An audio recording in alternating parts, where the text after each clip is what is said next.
también por primera vez, casi todos nos hemos interesado en conocer el pH de las frutas, que ha sido vital para un pH alcalino y destruir o disminuir la agresividad viral y la carga viral COVID. No sé si está ahí nuestro delegado William, porque le dije que ustedes podían preparar una exposición para hoy día y quisiera saber si está. ¿Me escuchan, por favor? ¿Podría? Doctora, buenas tardes, se le escucha muy bajo. Ya, muy bajo, entonces voy a elevar el tono de voz. ¿Ahora se me escucha? Sí, doctora. Ya, correcto. Quisiera saber si está el delegado, porque le encargué que debían preparar un tema para la exposición de hoy día, porque siempre es bueno que ustedes participen, porque nosotros los futuros médicos tenemos que ser 100% pedagogos, porque nuestro trabajo diario es la capacitación permanente al paciente y familia. Si no hay ninguno para empezar las clases, nadie va a exponer, a nadie se le va a encargar. Doctora. Y doctora. Buenas tardes. Sí. Buenas tardes, William le saluda. Doctora, me puso usted que para la próxima clase van a exponer, pero no me dio a entender como que exponíamos nosotros o iba a poner un ponente o usted iba a dar la siguiente clase de dieta prematura. Así me pusieron, dieta prematura. Bueno, ya. Entonces, en vista de que no ha habido una comunicación efectiva, vamos a dar inicio. Por eso me comuniqué con usted, doctora. La llamé a usted, pero no hubo una respuesta en la llamada. Ya, disculpa. Entonces, bueno, pues hoy día tenemos invitado al magíster Edwin Curo, que es nutricionista clínico del hospital. Bueno, él trabaja en salud, entonces vamos a seguir nutriéndonos de sus sabias enseñanzas. Vamos a presentarlo. ¿Está, por favor, ahí el magíster?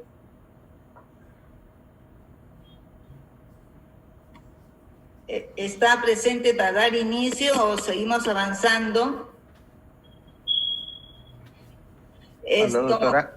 Ya estás con nosotros, por favor, habría que elevar el tono de voz y luego pues iniciar las clases, y también tenemos videos para intercambiar, hacer pausas activas porque es necesario para hacer que podamos hacer un poco de ejercicio, respirar, porque tú sabes, la nutrición clínica tenemos que hacer una serie de varianzas para que sea una alimentación de fácil asimilación y tenemos que crear un ambiente positivo.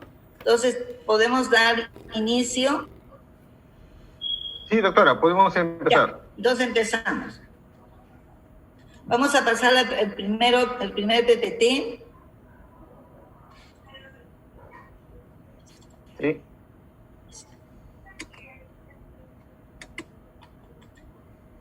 Entonces vamos a empezar con...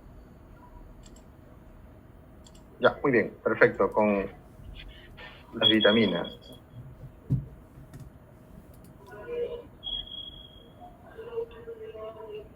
Te estamos escuchando. Ya, doctora, perfecto. Muy bien, ¿cómo están? Buenas tardes con todos. Vamos a empezar el día de hoy con dos clases muy importantes. La primera es acerca de lo que son las vitaminas. Y luego vamos a hablar también, luego de un pequeño break, vamos a hablar acerca del tema de los minerales. Como todos sabemos, las vitaminas y los minerales se encuentran dentro del grupo de lo que nosotros llamamos micronutrientes. Micro, ¿por qué? Porque nosotros en las vitaminas necesitamos cantidades mínimas, porque no estamos hablando de gramos. Como hemos visto en las clases anteriores, los macronutrientes utilizamos grandes cantidades, ¿no? 100 gramos, 20 gramos de proteína, 30 gramos de proteína, o, por ejemplo, utilizamos 130 gramos de carbohidrato. Las cantidades de los macronutrientes, como son las proteínas, carbohidratos, grasas o lípidos también, son en mayor cantidad. En cambio, en el tema de las vitaminas vamos a utilizar miligramos.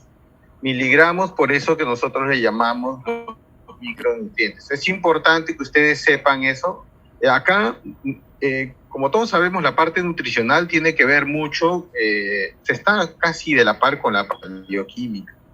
Entonces, muchas de las cosas que ya vamos a ver acá, lo hemos visto también en bioquímica, solo pequeños recordaris, pero vamos a ver cómo podemos, en el método práctico, que podemos recomendar a nuestros pacientes y cuándo ver, por ejemplo, alguna deficiencia, y cómo podemos suplementar, de qué manera podemos recomendar qué tipos de alimentos puede consumir, y nos vamos dando cuenta que con eso nuestros pacientes van mejorando. Muy bien. Una de las cosas que, por ejemplo, tenemos que entender es que en el tema de las vitaminas, estas son sustancias que nosotros necesitamos, como les dije al inicio, en pequeñas cantidades. ¿Por qué? Porque estas van a servir para mejorar el metabolismo. El metabolismo, como le dije, son procesos bioquímicos que son parte del organismo, ¿no? Y estas vitaminas son como unos pequeños cofactores que sirven para realizar el metabolismo normal, un buen crecimiento y el mantenimiento de las funciones vitales del cuerpo. Muchas de las vitaminas son parte de las enzimas, entonces su deficiencia puede crear alguna enfermedad. Ya se ha visto que en la antigüedad, por ejemplo, había enfermedades que se creían que eran de tipo bacterial. Por ejemplo, se pensaba que el escorbuto o la pelagra eran enfermedades causadas por microorganismos, porque en esa época, cuando aparecieron, estaba muy de moda ya lo de los microorganismos, que todas las enfermedades están causadas por microorganismos. Entonces no se creía que era por falta de algún nutriente. Entonces, justamente esto es una de las cosas que nos va a ayudar a ver el tema de las vitaminas. Ahora, ¿qué funciones tienen? Otras cosas, las vitaminas no son fuente energética. Ya hemos visto dentro de los macronutrientes que hay un grupo de alimentos que nos proporcionan energía, pero este grupo de micronutrientes no producen energía, así que tampoco van a formar parte de la estructura muscular. Así que no podemos recomendar a un paciente, decirle, señor, si usted lo ve delgado, no le voy a recomendar vitaminas. Eso ustedes tienen que saberlo. Cuando, por ejemplo, veo a una persona delgada, doctor, acude a usted a su consultorio y le dice, doctor, ¿sabe qué? Mire, estoy bajo de peso. ¿Usted qué me recomienda? ¿Qué vitamina puedo tomar? ¿Está bien dicho eso? No, porque el paciente consumiendo vitaminas no va a mejorar su peso. ¿Qué tenemos que darle? Una dieta alta en carbohidratos, una dieta alta en proteínas y probablemente poliinsaturadas para que pueda mejorar su peso. Las vitaminas no sirven para mejorar el peso. No son fuente de energía y tampoco van a formar parte de la estructura. Por ejemplo, esta no va a formar la masa muscular o el aumento del tono muscular. ¿No? Las vitaminas tienen funciones específicas, o sea, cada una de ellas va a cumplir una función importante dentro del cuerpo. Por eso que una vitamina no puede reemplazar a la otra. Cuando nosotros nos toque, por ejemplo, suplementar, yo les recomiendo que suplementemos en una manera conjunta de acuerdo a la necesidad de cada paciente. Por ejemplo, si vemos que esta persona tiene adherencias a no tomar muchos medicamentos, un multivitamínico sería suficiente. Pero si vemos que esta persona tiene una deficiencia por un A, B motivo, por un tipo de mineral, le recomendamos, una vitamina, por ejemplo, asociada al calcio, la vitamina D, le doy vitamina D específica. Pero si no, yo podría darle en cantidades, o sea, con un suplemento que tenga todas las vitaminas, o sea, un multivitamínico con mineral. Podría ser la mejor forma de de suplementar a un paciente. Como vamos a ver más adelante, las vitaminas también no se necesitan en grandes cantidades. Por eso que la industria de las vitaminas es una industria con mucha publicidad. Y ustedes van a encontrar que las cantidades que encuentran en las vitaminas superan ampliamente los requerimientos en 200, 300%. Y vamos a ver que algunas vitaminas, el exceso es dañino también, sobre todo las vitaminas que están unidas a las grasas. Ahora vamos a ver. Pase la siguiente, por favor. La siguiente.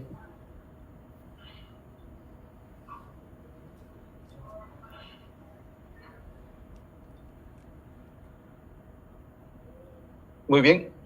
Las vitaminas se clasifican en dos. Ojo, pregunta del examen. Las vitaminas se clasifican en dos. Liposolubles, hidrosolubles. Pero no me van a poner vitamina C, vitamina A, tienen que conocer los nombres siquiera para el examen. Es importante conocer cuáles son la clasificación de las vitaminas. Hay dos tipos de clasificaciones, son de dos formas. La primera, las vitaminas que nosotros llamamos liposolubles, bien fácil de conocer, el ADEC, ya tenemos que conocer los nombres también cuáles son, porque no es vitamina A, vitamina D, vitamina S comúnmente, pero nosotros como ya somos médicos, tenemos que saber cuál es el nombre verdadero de la vitamina A, de la vitamina D, de la E y la K. Estas se llaman liposolubles porque están disueltas y se absorben mejor con las grasas. Y las vitaminas hidrosolubles son aquellas vitaminas que se absorben bien se disuelven bien en el agua. Entonces se absorben mejor porque se pueden disolver bien en los líquidos. Por ejemplo, la vitamina C y todas las demás vitaminas del complejo B. Porque tiamina, riboflavina, niacina, vitamina B6, el ácido pantoténico, ácido fólico, la cianocobalamina, la biotina, todo esto son vitaminas del complejo B. Y la vitamina C son lipos hidrosolubles. Ojo, ¿cuáles de estas vitaminas las que generan mayor toxicidad? Las liposolubles. ¿Por qué? Porque se almacenan en el hígado y el exceso puede generar una toxicidad. Toxicidad de vitamina A, D, E y K. Bueno, acá no se ha reportado, pero por ejemplo, se ha reportado en personas que consumen hígados, por ejemplo, de animales de caza, por ejemplo, en el Polo Norte o en las zonas nórdicas.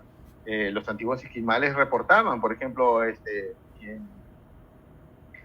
intoxicaciones por vitaminas de liposolubles porque ellos comían carne cruda de foca y hígado de foca. Esos son alimentos ricos en vitaminas liposolubles.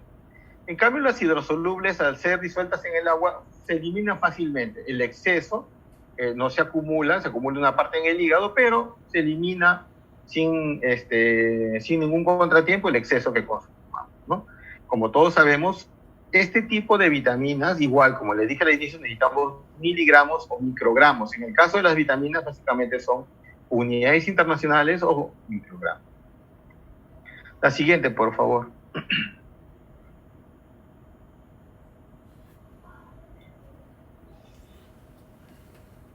Muy bien. Muy bien, entonces, como hemos hablado acerca de las vitaminas liposolubles, son las vitaminas que se encuentran básicamente disueltas en las grasas. Si nosotros consumimos, por ejemplo, pocas grasas, porque hay personas que, por ejemplo, no, doctor, yo no consumo nada de grasa, no tengo nada no me gusta, o pacientes que ustedes hagan al momento de hacer la anamnesis, de preguntarle, por ejemplo, cómo es su alimentación, y él dice que no consumen nada de grasa, entonces tenemos que ver que quizás haya una deficiencia de estas vitaminas, ¿no?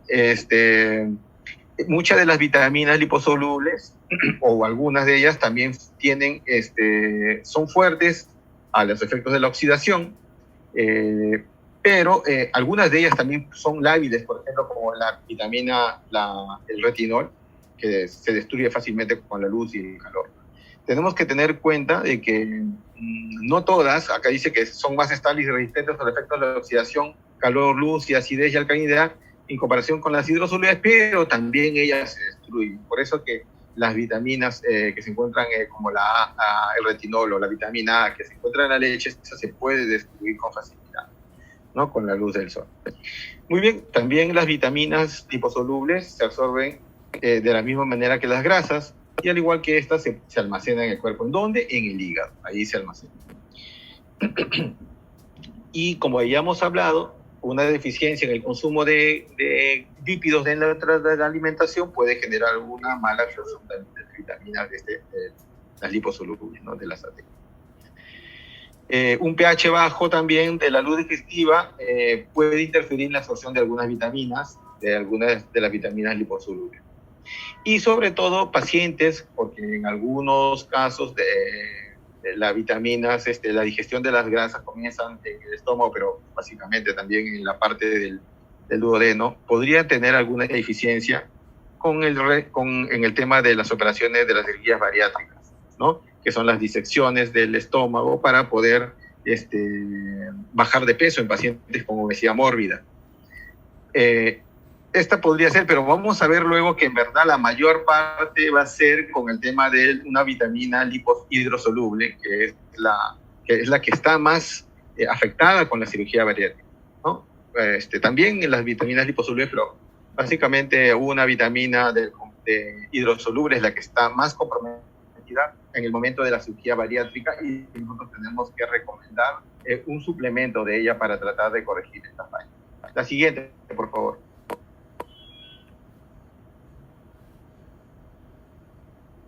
Muy bien, la siguiente vitamina que vamos a ver es entonces la vitamina A. La vitamina A, o también llamada, su verdadero nombre es retinol, es una vitamina de tipo liposoluble. La provitamina A, que se encuentra, como es la vitamina A, se encuentra, por ejemplo, viene de las grasas. Su previtamina se encuentra en el origen vegetal en forma de carotenoides.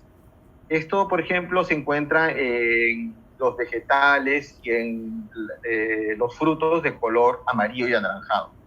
Ellos contienen una buena cantidad de betacarotenos. Por ejemplo, vamos a hablar de la zanahoria, podemos hablar también, por ejemplo, del mango, de la papaya, que tienen betacarotenos, y estos luego se van a transformar por medio del metabolismo en retinol, ¿no? La siguiente, por favor.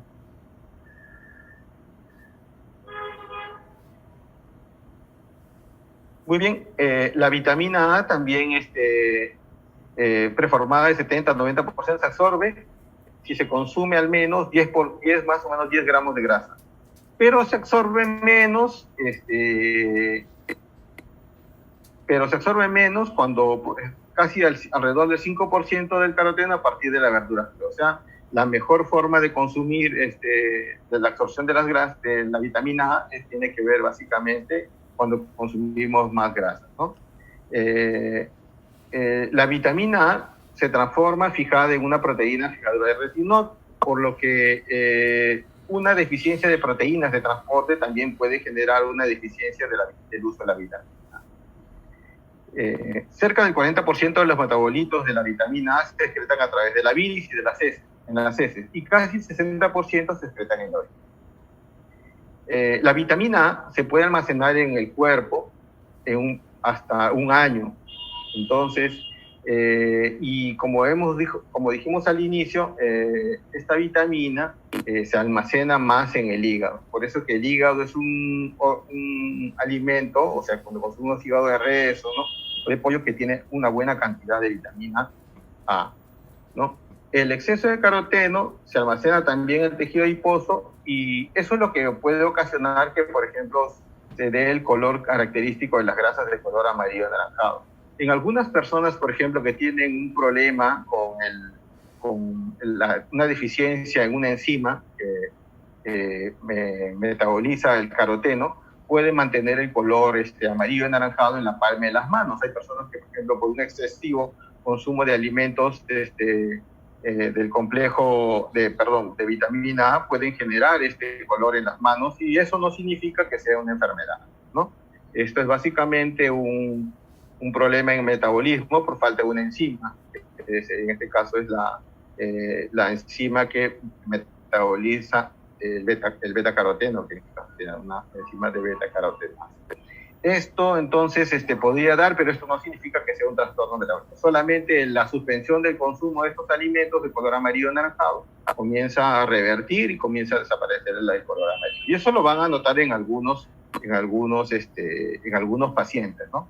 Ustedes van a quizás ver que se va a aparecer y van a pensar que es una ictericia por un problema de las bilirrubinas, pero ustedes al momento de ver bien van a ver que la cisterna no va a estar de color amarillo, solamente la palma de las manos. Muy bien, la siguiente. Bueno, la principal función de la vitamina A es realizar una síntesis. La vitamina A, la principal función es básicamente el tema de la visión, ¿no? Una deficiencia de esta vitamina nos va a producir una ceguera nocturna, sobre todo xeroftalgia. Por ejemplo, no sé si se han dado cuenta cuando hemos entrado al cine, bueno, ahora no, pero no funciona ya el cine, pero cuando es de día, ingresas tarde a un lugar oscuro, ese pause, ese momento en que usted no puede ver, cuando el momento que el cuerpo se va adaptando a la oscuridad, cuando se demora más de la cuenta, es una deficiencia de la vitamina A. ¿Por qué? Porque nosotros tenemos un problema de adaptación, y eso es por una falta de vitamina A, de retinol, ¿no? Entonces, eso es algo que tenemos que mejorar, preguntar al paciente, ¿no? ¿Pasa esto o no pasa? Otra de las cosas es porque la vitamina A tiene que ver mucho con el mantenimiento de todo el tejido epitelial, ¿no? Porque ayuda, tiene una función protectora y también regenerativa. Entonces, todo el epitelio, nosotros tenemos el epitelio pues, en la mano, en la piel, el epitelio plano, estratificado, pseudo, estratificado, queratinizado, pero también tenemos epitelio en el tubo digestivo, epitelio cilíndrico, ciliado, también tenemos en el esófago epitelio plano, polistratificado no queratinizado. Ese tejido también tiene que mantenerse, gracias a ¿qué? Al consumo de vitamina A. Por eso muchas de las cremas, por ejemplo, cuando hay un problema de escaldadura o quemadura, tienen vitamina A porque ayuda. Por ejemplo, el hipogloss tiene vitamina A porque ayuda a regenerar el mantenimiento de la piel. Otras funciones, bueno, en el hueso, su deficiencia ocasionaría una formación ósea normal y su exceso podría provocar una pérdida en la estructura del hueso. Pero, chicos, básicamente lo que yo quiero que ustedes aprendan que la vitamina A tiene dos funciones. Una en la visión, para evitar justamente la ceguera nocturna, y el otro en el mantenimiento del tejido epitelial. Si nosotros, por ejemplo, tenemos que recomendar a una persona que se quemó, se escaldó, se laceró la piel, o en un adulto mayor, ¿qué tenemos que recomendar? Consumo de vitamina A también, ¿no? De retinol. Muy bien. La siguiente. Bueno, como estábamos hablando, sus deficiencias la principal era la ceguera nocturna. Otra de las deficiencias es el engrosamiento del tejido epitelial, ¿no? La que nosotros llamamos xeroftalmia, que es una causa importante de ceguera, sobre todo ceguera nocturna, ¿no? Y un déficit primario de vitamina A también puede ser por una ingestión inadecuada, una mala absorción de las grasas o trastornos hepáticos, ¿no? En algunas enfermedades, por ejemplo, asociadas con enfermedad celíaca, como fibrosis quística, en la fibrosis pancreática y en las cirugías bariátricas, ¿no? Acá sí podemos ver que hay un tema como parte importante de la cirugía. Entonces podemos mencionar que la vitamina A es una de las primeras que vamos a ver como parte de la cirugía bariátrica, que luego lo vamos a utilizar también. La siguiente, por favor.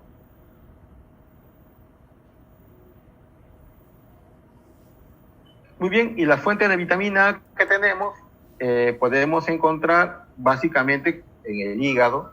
El hígado es un alimento rico en vitamina A, en retinol. Acuérdense este nombre, vitamina A es retinol, ¿no? Y también en la yema de huevos y en los productos lácteos, porque como se han dado cuenta, entonces, básicamente, por lógica, se encuentra en los alimentos grasos, ¿no? La vitamina A se encuentra ahí.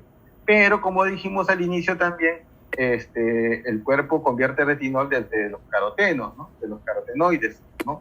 De la previtamina A, que se encuentran por ejemplo, en las zanahorias, en los alimentos de color amarillo y anaranjado, como la papaya, quizás el melón, el mango, ¿no? Ese tipo de frutas y verduras. El zapallo, por ejemplo, el camote también tiene betacarotenos, se encuentra dentro de este grupo de alimentos que nos podría proporcionar vitamina A, previtamina A, ¿no? Y acá justamente lo que hemos hablado. También las hojas verdes, algunas como espinaca, col y brócoli, también son fuentes de vitamina A. Pero si, por ejemplo, una persona deficiente en vitamina, siempre tenemos que recomendar los que se absorban mejor o lo que esté dentro de lo que ella puede consumir. Capaz la señora sí consume frutas y verduras, entonces podemos recomendarle este grupo, ¿no? Si, por ejemplo, es una persona que consume o consume poco de estos alimentos, como por ejemplo hay personas que no consumen hígado, por ejemplo, entonces recomendarlo bajo la otra presentación. Muy bien. La siguiente, por favor.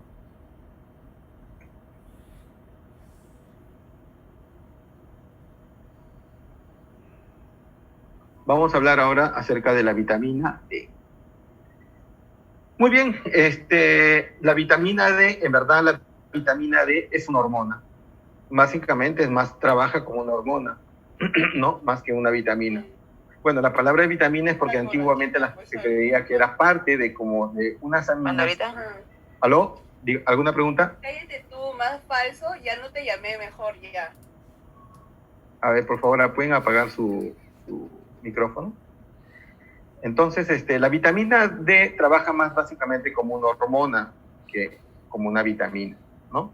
Se han encontrado receptores de vitamina D en 30 órganos que por lo general no se asocian con el metabolismo óseo como los pulmones y los músculos. Ahí justamente con el tema de esta enfermedad, por ejemplo, de la vitamina del COVID, ¿no? ¿Por qué? Porque la vitamina D se ha visto que reduce la producción de citoquinas inflamatorias, como la interleuquina 2 y el interferón gamma. Entonces, por eso justamente es importante el suplemento de vitamina D en este tipo de enfermedades, básicamente. Otra de las cosas, también se ha demostrado, se ha visto ahora, gracias a estudios sobre cómo protegernos contra el coronavirus, es que la vitamina D está haciendo también tiene una acción antiinflamatoria y inmunomoduladora, ¿no? Otra de las cosas de por qué se recomienda altas dosis de vitamina D es que la vitamina D, está también dentro es un inhibidor del mediador del sistema renina-angiotensina-aldosterona. ¿Por qué? Porque justamente el virus básicamente se une al ECA2, ¿no? Porque es la que al quedar disponible la angiotensina 2, va a causar daño el virus, ¿no? Porque se va a asociar básicamente a esto.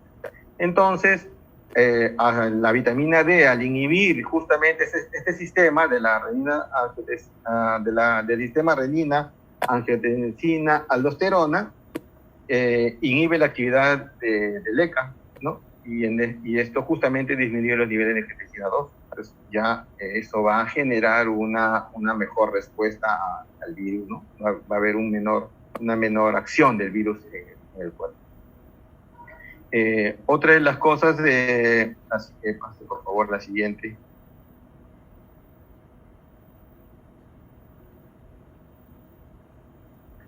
Muy bien, la vitamina D existe en dos formas, ¿no? Y yo quiero que también, ojo, no se olviden, aunque sea el nombre de una de ellas, de la vitamina D2, como ergocalciferol, ¿no? Cuando básicamente es una provitamina presente en las plantas, ¿no? Y el colicalciferol, que está básicamente activa en nosotros, la vitamina D3, que se forma cuando el 7-dehidrocolesterol en la piel se ve irradiado por la luz ultravioleta de la luz solar, y esta se va a convertir entonces en vitamina D3. Cerca del 50% de esta vitamina se absorbe con mayor rapidez en el duodeno, pero la mayor cantidad se absorbe en la porción distal, ¿no? Básicamente sería entonces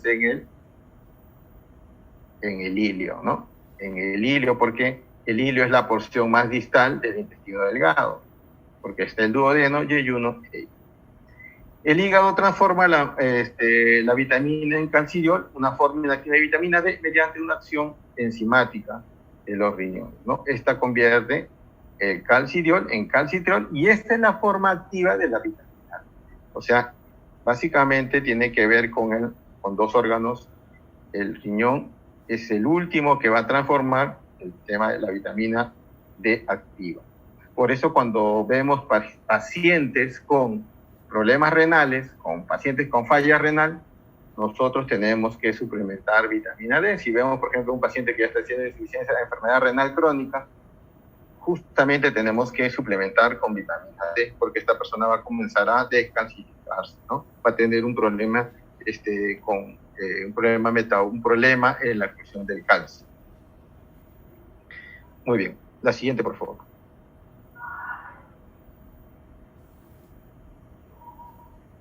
Muy bien, sus funciones básicas, ahí justamente ya habíamos hablado, esto es importante, dos funciones básicamente que quiero que sepan. El metabolismo óseo promueve la mineralización ósea mediante el aumento de la absorción de calcio y de fósforo. Y la otra, favorece el retorno del calcio al torrente sanguíneo en lugar de excretarlo en la orina. Esa es la vía renal. O sea, tenemos dos vías. Ojo, ella tiene acción sobre el calcio, básicamente, ¿no? Junto con otra hormona, que es la paratormona también, ¿no? Entonces hay una acción prácticamente a la par junto con ella, ¿ya? Pero la vitamina D entonces va a tener básicamente dos funciones, metabolismo óseo y el otro a nivel renal, en el retorno del calcio hacia el organismo, ¿no? La siguiente, por favor.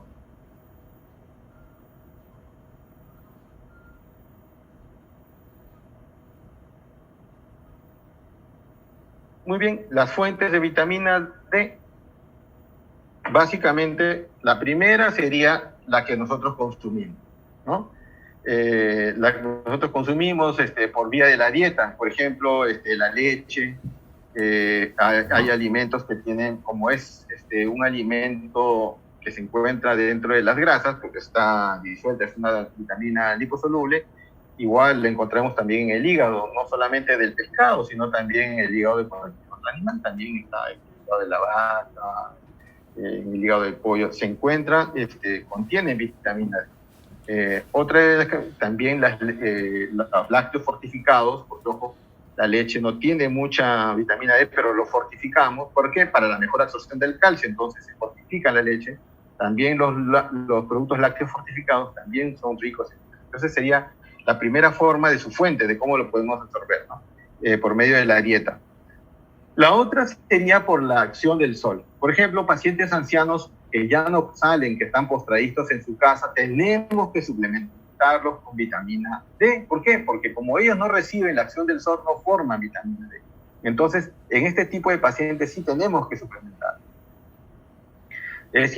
Yo, por ejemplo, cuando he visitado Ecuador, he visto muchos pacientes ya postrados, no ven la luz del sol para nada, ¿no?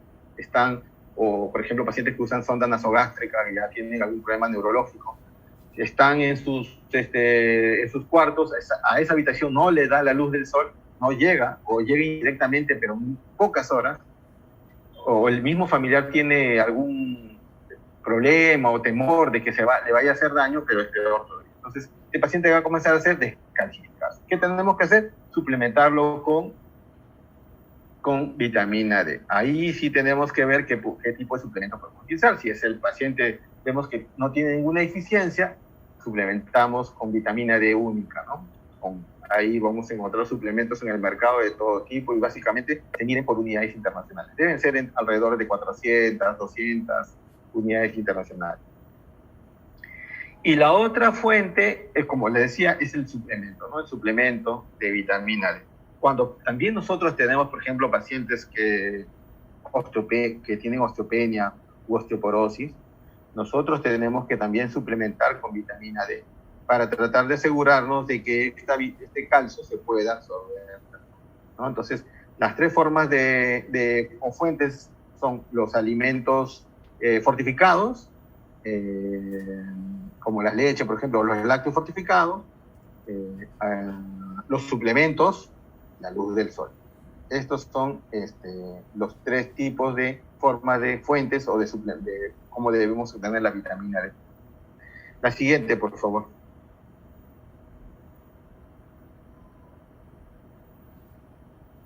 Muy bien, ahora vamos a hablar acerca de la vitamina E. Su nombre es tocoferol. Recuerden ese nombre, tocoferol. Es un antioxidante. Junto con una vitamina hidrosoluble, como es el ácido ascórbico, la vitamina E es un potente antioxidante. ¿Qué es este antioxidante? Protege a las células de las muertes prematuras por los radicales libres. Entonces... Disculpe, una pregunta. Cuando estaba hablando sobre la vitamina D, usted dijo sobre la función que reducen las citoquinas, ¿no? También nombró exacto, sí. Ajá. Sí. Pero, ¿cuál es el mecanismo? O sea, ¿cómo actúa? ¿Dónde? O sea, ¿cómo llega? Sabemos que para eso tenemos que... tiene que haber una injuria, entonces se tiene que desencadenar el ácido único y todo, ¿no? ¿Pero qué nivel actúa la vitamina D? Las citoquinas, ¿a qué nivel? Las citoquinas, ¿dónde se encuentran? Las citoquinas es una respuesta inflamatoria. Claro. Cuando hay una injuria, de hecho... Claro, hay un ataque, una injuria. ¿Dónde actúa la vitamina D? O sea, ya tenemos elevación, por ejemplo, de tromposano A2, también prostaglandinas. ¿Dónde actúa la vitamina D o no? O sea, ¿cómo reduce? O sea, tiene que haber un mecanismo también, o sea, que lo acepte y también que reduzca, ¿no? ¿Cuál es le voy a pasar es un poco complicado de explicar, le voy a pasar el PPT que tengo acá, del Bessier, ¿no? Del suplemento con alta dosis de vitamina D, justamente para prevenir y tratar la infección del COVID, y ahí está justo el mecanismo. Por favor, me da su nombre y yo le envío. Porque va a ser un poco complicado de explicarlo ahorita. ¿Ya? Ok, gracias. Ya, muy bien. No se olvide, por favor. Listo. ¿Dónde nos quedamos? La vitamina E. Entonces, la vitamina E, llamada también tocoferol, es un potente antioxidante, como le dije al inicio, y es una vitamina que evita el daño de las células por medio de los radicales libres, ¿no? Esta va a evitar básicamente ese daño oxidativo. No hay básicamente una deficiencia en la vitamina E, pero por ejemplo, en muchos lugares se suplementa vitamina E para evitar, por ejemplo, la aparición de algunos cánceres. Entonces, una de las cosas que tenemos que tener en cuenta es que el suplemento de la vitamina E ya va a depender básicamente de nuestro trato con qué tipo de enfermedad puede ser. Pero mucha de la vitamina E básicamente se consume de la dieta normal. Sería, digamos, un poco complicado decir de que haya una gran deficiencia por consumo de vitamina E y que esta pueda causar un daño o una enfermedad. No existe ese tipo, ¿no? Básicamente la vitamina E actúa como un antioxidante, solamente como un tipo de antioxidante, ¿no? Y esta básicamente se almacena en el tejido adiposo. La siguiente, por favor.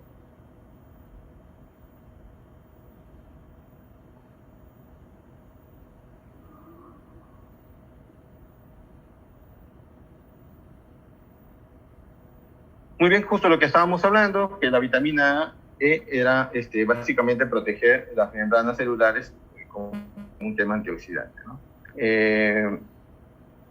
Otra de las cosas es que también va a preservar la estabilidad de los ácidos grasos poliinsaturados en las membranas celulares de los eritrocitos, ¿no? Protegiéndolos de la oxidación en los pulmones. Y la vitamina E se encuentra en las membranas de las células del pulmón, proporcionando una barrera importante contra la contaminación del aire. Por eso, justamente, hasta hace como una década se suplementaba bastante a pacientes fumadores con vitamina E para tratar de evitar la aparición de cáncer de pulmón. La siguiente, por favor.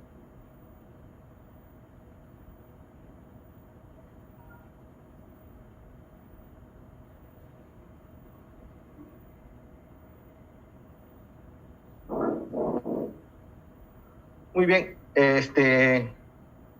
uno de los síntomas principales sería una leve anemia hemolítica y algunos problemas neurológicos degenerativos, pero básicamente no está muy documentado su deficiencia, ¿no? Como les dije, básicamente sirve como un antioxidante y es el que nos va, su función principal y la que nos va a determinar para qué le vamos a suplementar. La siguiente, por favor.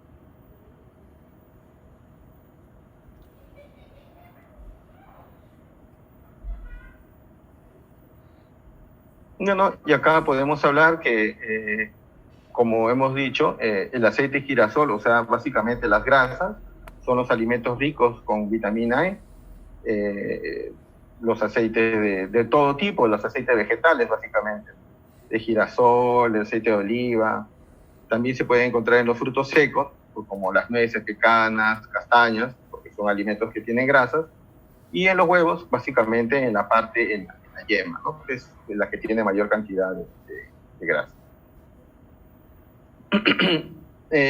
Como dijimos al inicio también, las personas que limitan su consumo, o sea, el consumo de alimentos grasos, pero de los sanos, por ejemplo, personas que totalmente evitan el consumo de grasa, también pueden generar una pequeña deficiencia de la vitamina.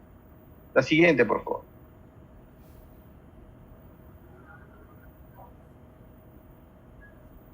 Muy bien, y para terminar lo que son vitaminas, la vitamina K, la vitamina, de las liposolubles, la última que vamos a ver es la vitamina K. Existen dos formas, una que es cuando lo consumimos, que se llama filoquinona, y la otra cuando nosotros generamos también nuestra vitamina K por medio de las bacterias del colon, que se llama la menaquinona, ¿no?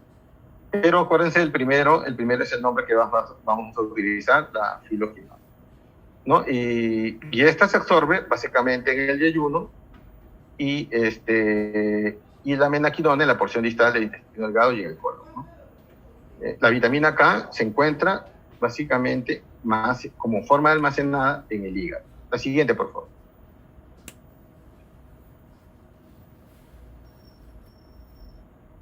Muy bien, es parte fundamental dentro de la coagulación y es necesaria porque se encuentra para la formación de la síntesis de los factores de coagulación, del 2, del factor 7, del 9 y del 10.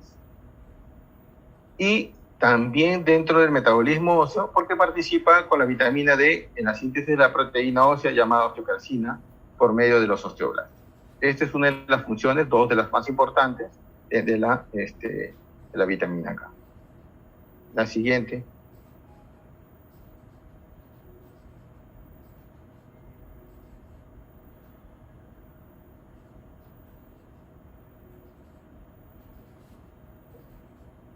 Muy bien, una de las fuentes entonces de la vitamina K básicamente son las hojas de color verde, ¿no?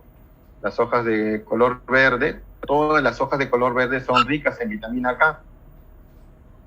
Y luego los suplementos de vitamina K que se consumen dentro de como parte de un multivitamínico. Ojo, cuando, por ejemplo, nosotros tendremos que suplementar a un paciente, tendremos que medicar a un paciente con warfarina, nosotros tenemos que indicar justamente que se tiene que evitar el consumo de vitamina K, ¿no? ¿Por qué? Porque esta va intelectual y va a evitar la acción de la warfarina. Justamente entonces la vitamina K también tiene que ver mucho con esto. Tenemos que saber explicarles qué tipos de hojas, básicamente se encuentra la vitamina K en las hojas verdes. Y si yo le doy warfarina al paciente, tengo que decirle, señora, no consuma alimentos que tengan vitamina K, básicamente en las hojas. No le vayan a decir todo lo verde, porque yo conozco médicos que dicen, no consuma nada verde. Y a veces la persona dice, nada verde, o sea, no puedo consumir, por ejemplo, no sé, pera, palta, o por ejemplo, o alverjita verde, porque no estamos hablando de eso, básicamente estamos hablando de hojas verdes, ¿no? Su fuente, básicamente, de la vitamina K está en las hojas verdes. Muy bien, la siguiente.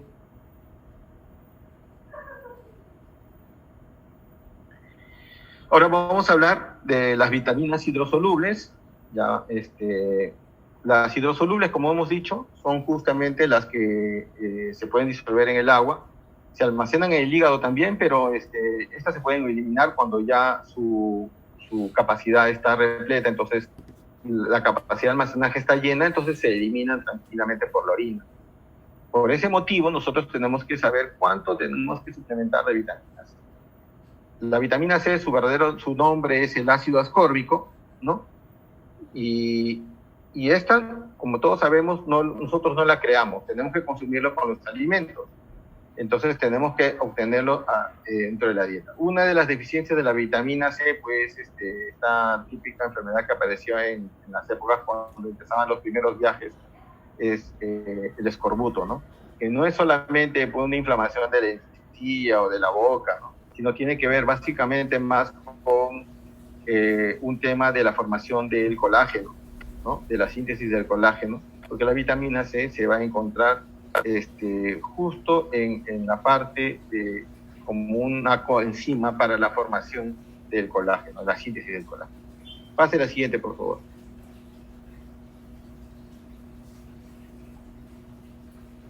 La siguiente.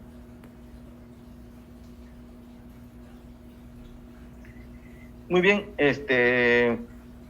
algunas de sus funciones: contribuye a la curación de las heridas, quemaduras y fracturas. Bueno, por este motivo, por el tema de que junto encuentra dentro de la síntesis del colágeno, y como todos sabemos, el colágeno, que es producido por los fibroblastos, son las que van a comenzar a generar este tejido regenerativo, ¿no? También funciona como un antioxidante, ¿no? Dentro de la protección de las células. Al ser ácido, al tener un pH ácido, favorece la absorción del hierro, ¿no? Y también asiste como parte dentro de la síntesis de las hormonas y de algunos neurotransmisores. Muy bien, ya hemos hablado acerca de la síntesis colágeno, porque es parte importante de la formación del colágeno. Y ya sabemos que el colágeno se encuentra en todo tipo de estructura del cuerpo, ¿no? Como parte del tejido conjuntivo, piel, vasos, estructuras dentales y todo. La siguiente, por favor.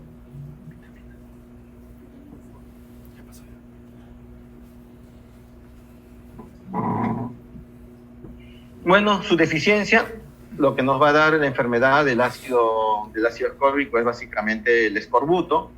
Este tipo de enfermedad prácticamente ya no existe, porque la mayor parte de las personas consumimos una variedad de alimentos, pero podría ser que ocurra eso. Nosotros tenemos que estar atentos a ello.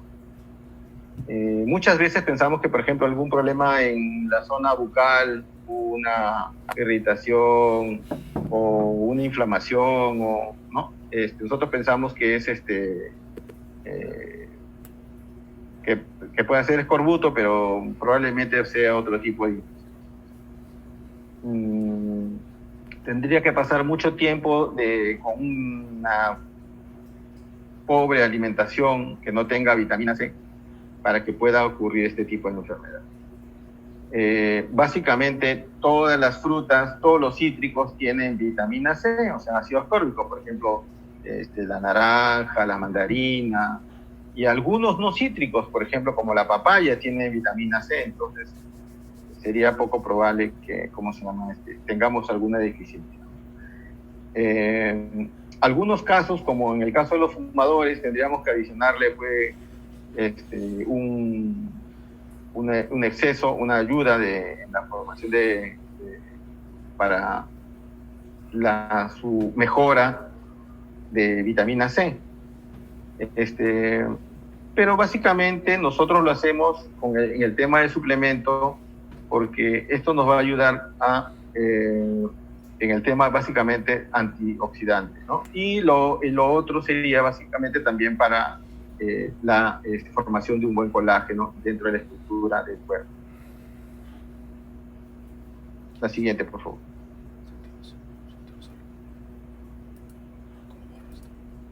Ojo que el uso de vitaminas como antioxidantes o que nos dicen que, por ejemplo, nos va a ayudar para prevenir algún tipo de enfermedad, justamente es porque nos va a ayudar a prevenir. Cuando una persona o un paciente ya tiene instaurada la enfermedad de este tipo, degenerativa, como es los cánceres, ya el uso de vitaminas prácticamente ya no genera no hay una mejora significativa. Tenemos que tener bastante cuidado al momento de hacer algún tipo de suplemento en esta etapa, ¿no? A veces por insistencia del familiar, porque ya el paciente, cuando uno tiene ya algún tipo de enfermedad terminal, entonces no confía en todo lo que pueda uno recomendarle, pero hay que ser sincero y no generar un mayor gasto. Probablemente algunas vitaminas que se encuentran dentro de la alimentación normal podría cubrir las necesidades. Tendríamos que ver justamente y analizar cada paciente diferente. Otra del grupo de las vitaminas del complejo B que vamos a ver otro grupo de vitaminas hidrosolubles son las vitaminas del complejo B. Ahí vamos a encontrar a la tiamina, la riboflavina, la niacina, a la vitamina B6, acá al ácido fólico, a los folatos y a la cianocobalamina. Son justamente vitaminas que nos van a ayudar básicamente acá en el tema metabólico y en la formación, esta parte del proceso del ADN. Entonces son importantes dentro de una alimentación diaria. Ojo, muchas de estas vitaminas también las podemos consumir como suplementos, pero se encuentran también dentro de la alimentación normal, porque básicamente la mayoría de ellas se encuentra en las vísceras y en las carnes rojas. Así que todo este grupo de alimentos con una alimentación balanceada de proteínas de origen de alto valor biológico debería cubrir normal su requerimiento de este tipo de vitaminas. Hay en algunos casos, pase por favor la siguiente, hay en algunos casos, como en el tema de las cirugías bariátricas, donde nosotros sí vamos a tener que suplementar, por ejemplo, una de las vitaminas, que en este caso es la cianocobalamina. O si, por ejemplo, este paciente ya tiene un problema donde ya no se puede, acuérdense que la vitamina B12, si el paciente sufre, por ejemplo, de un problema gástrico tipo ulceroso o tipo de una resección que no le puedo dar por vía oral, tengo que suplementarle por vía endovenosa o intramuscular, la vitamina B12, porque no se va a absorber ya de todas maneras. Muy bien, la primera vitamina es la tiamina, que llamaba anteriormente la B1, pero este es su nombre. Cuando ustedes van a suplementar, cuando estén ahí en la medicina, van a ver que, por ejemplo, el seguro tiene, trabaja en el seguro, tiamina sola, no hay complejo B, ahí hay tiamina, hay niacina, ácido fólico, cianocobalamina, solas. Entonces hay que ver en qué momento vamos a suplementar cada una de ellas. Muy bien, esta tiamina se encuentra básicamente más en los músculos esqueléticos, el hígado, el corazón, el riñón y el cerebro, en altas concentraciones. Entonces, si nosotros vemos que se encuentra básicamente acá, claro, nosotros somos mamíferos y también se encuentra en el músculo, en el hígado, en el corazón, y en el riñón y el cerebro de otros animales mamíferos. Entonces, por eso que los alimentos, la tiamina se encuentra como fuente también, porque acá está, si yo sé que eso se encuentra acá, en mayor cantidad también es parte de la fuente. Por eso el consumo de vísceras, carnes rojas, es un aporte de vitamina, es una fuente de vitamina, de tiamina. La tiamina es una coenzima, como hablamos, dentro del metabolismo de los carbohidratos y de los aminoácidos, y su deficiencia da la enfermedad del beriberi, ¿no? Que ya prácticamente esa enfermedad no existe. Salvo que sea por un problema ya pues, digamos, de una deficiencia de una enzima para el metabolismo de la tiamina, ya sería genético. Muy bien, cuando nosotros hacemos actividad física, o los deportistas, por ejemplo, tenemos pacientes deportistas, tenemos que incrementar las necesidades de tiamina, tenemos que suplementarlos con tiamina, porque a medida que se aumenta el consumo de energía, tenemos que también las necesidades de tiamina se aumentan, ¿no? Etapas de la vida como la gestación, el crecimiento en el caso de los niños, ¿no? Eso también va a pedir un mayor requerimiento de tiempo. La siguiente, por favor.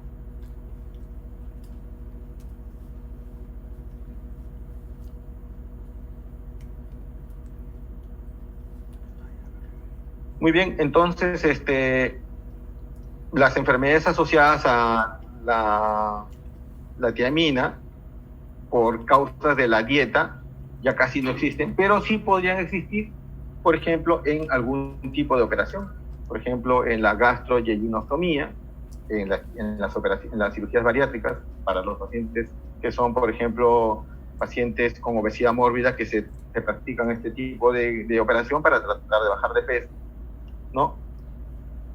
Y por ejemplo, en las neuropatías periféricas también, ¿no?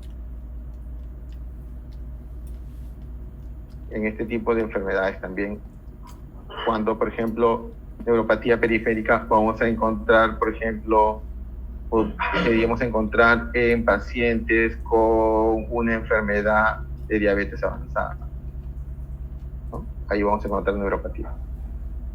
Muy bien, cerca del 10 a 12% de personas alcohólicas también desarrollan encefalopatía de Wernicke por deficiencia de tiamina, también tenemos que suplementarlo, ¿no? Las personas alcohólicas también necesitan un suplemento de tiamina. La siguiente, por favor.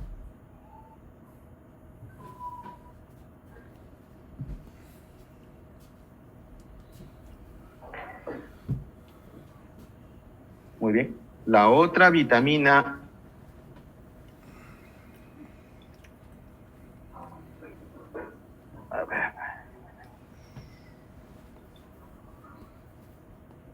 Muy bien, la otra vitamina que vamos a hablar es la riboflavina.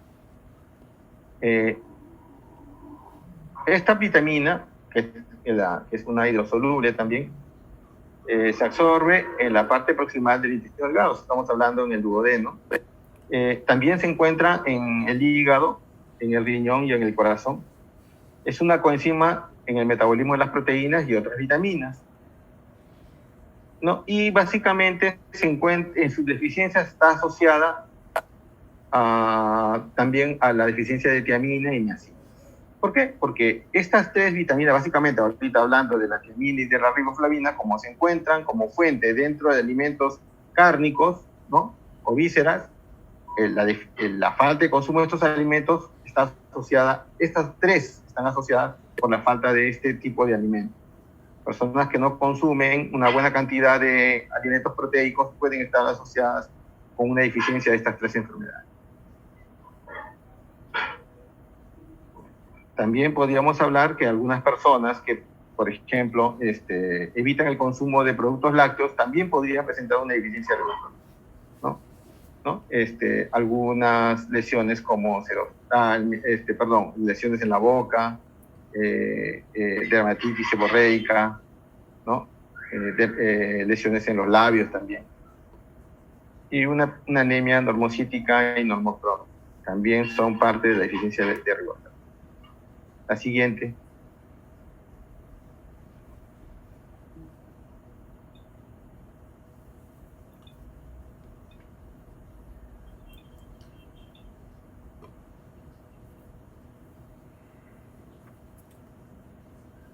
Muy bien, una de las cosas que tenemos que saber que es que el hígado va a convertir el triptófano es un precursor de la niacina. Eso es lo que tenemos que saber. La niacina, por ejemplo, fue una de las enfermedades de deficiencia, por ejemplo, en Estados Unidos hace muchos años, una enfermedad que se llamaba pelagra, ¿no? Esta pelagra era porque en muchos lugares pobres de Estados Unidos y en otros lugares solamente consumían cereales, ¿no? Arroz, por ejemplo, que no tenían el aminoácido tristófano. ¿Por qué? Porque este es un aminoácido que se encuentra básicamente en los lácteos y en las carnes. Entonces, al haber un consumo, un inadecuado consumo de este tipo de alimentos, comenzaba a haber una deficiencia de niacina y esto iba generando una enfermedad que se llama pelagra. Esto también puede ocurrir en personas con alcoholismo, ¿no? Y personas que también tienen problemas de mala absorción, por ejemplo, personas que tienen intestino corto o personas que han hecho algún tipo de resección gástrica. Eso también tenemos que ver, eso también es parte dentro de este tipo de enfermedades o deficiencias de la niacina. Como vemos acá, los adultos pueden obtener hasta el 65% de la niacina de los alimentos de origen animal, de la proteína, de la proteína completa. O sea, estamos hablando ahí de las carnes rojas, estamos hablando de las vísceras también. El té y el café contienen niacina, sí, pero si yo consumo té y café porque aporte niacina, voy a restringir la absorción de, por ejemplo, de hierro. Entonces, solamente es como una referencia, ¿no? Básicamente, el aporte que nosotros tenemos que ver es que la niacina se encuentra en las carnes rojas y en las vísceras. La siguiente, por favor.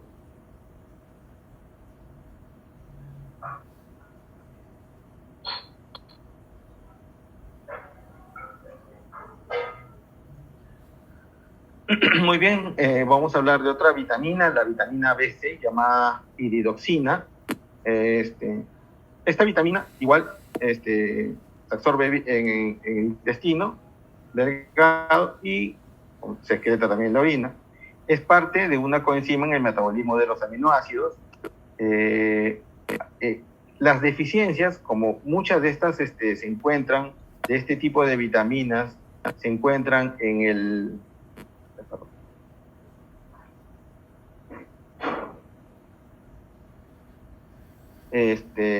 como este tipo de vitaminas, de las hidrosolubles, por ejemplo, se encuentran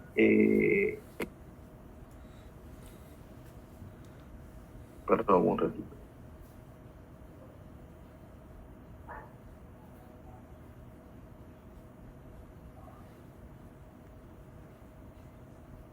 Ya, muy bien. Como las vitaminas del complejo B tienen que ver mucho con el metabolismo también del ADN, ¿no? Porque muchas sirven para el metabolismo y la duplicación del ADN y del ARN. Entonces, muchas de ellas la deficiencia de muchas de ellas van a generar lesiones, ¿no? Entonces, casi todas nos hemos dado cuenta que las vitaminas del complejo B, la deficiencia va a generar algún tipo de lesión en la piel, ¿no?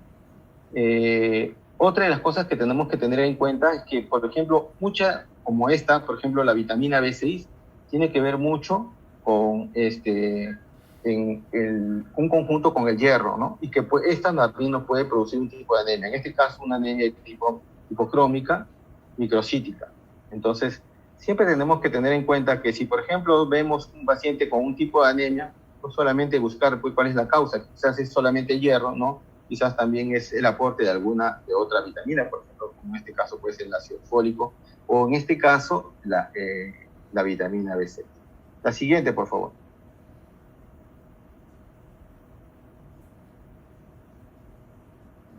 Bueno, y el ácido fólico, lo que acá sí quiero que básicamente sepan, bueno, del ácido fólico o del folato, se encuentra básicamente en los tejidos corporales, o sea, está también en la masa muscular y en el hígado, ¿no? Lo que tenemos que ver básicamente acá con el tema del ácido fólico es que estas se encuentran dentro de las síntesis proteicas del ADN, del ARN y del grupo hemo, ¿no? Por eso es fundamental el aporte, porque esta nos va a ayudar a mejorar, a que el crecimiento, el recambio de células sea con mayor facilidad. Si estamos deficientes en este tipo de vitaminas, va a haber una deficiencia también en el recambio de las células. Por eso es importante el consumo de ácido fólico, porque también, como vemos acá, como es parte del grupo hemo, de la formación de la hemoglobina, también tiene que ver como en parte de lo que es la anemia, de la anemia de tipo por falta de hierro, ¿no?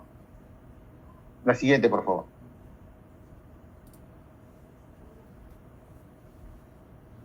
La siguiente.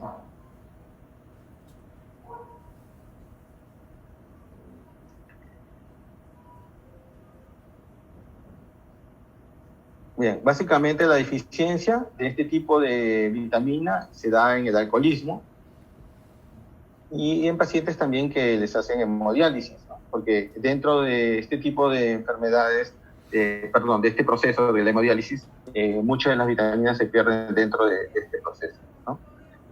Otra de las cosas que, por ejemplo, tenemos que ver bien es que es fundamental la suplementación de ácido fólico, de folatos, en las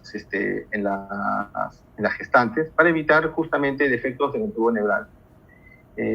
¿Cuándo hacer la suplementación? Lo recomendable es 2 o 3 meses antes de la concepción.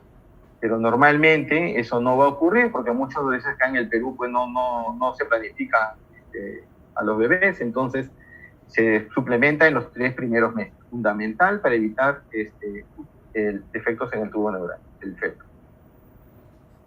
Muy bien, y también, como hemos visto, como está parte dentro de la formación del grupo hemo, también tiene que ver con la formación de eritrocitos. Así que es importantísimo la ingesta al momento que nosotros suplementamos hierro, también tenemos que suplementar ácido fólico para mejorar o corregir la anemia. La siguiente.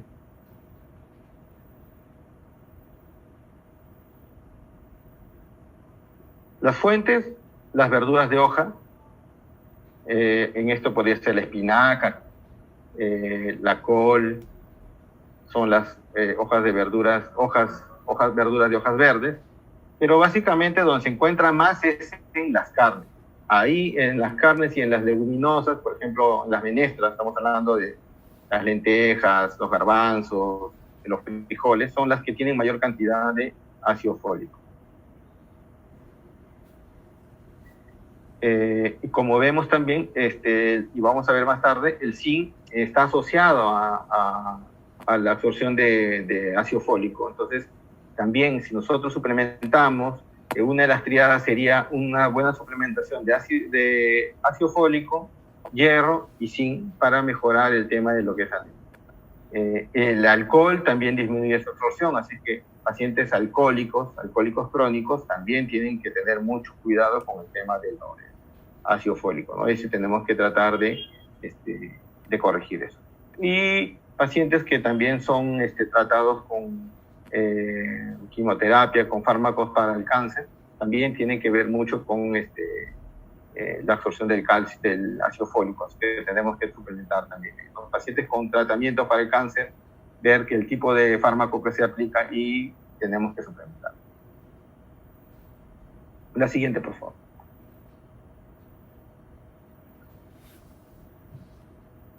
Y una de las últimas vitaminas que vamos a ver, ya, para terminar lo que son vitaminas, es la vitamina B12, la cianocobalamina.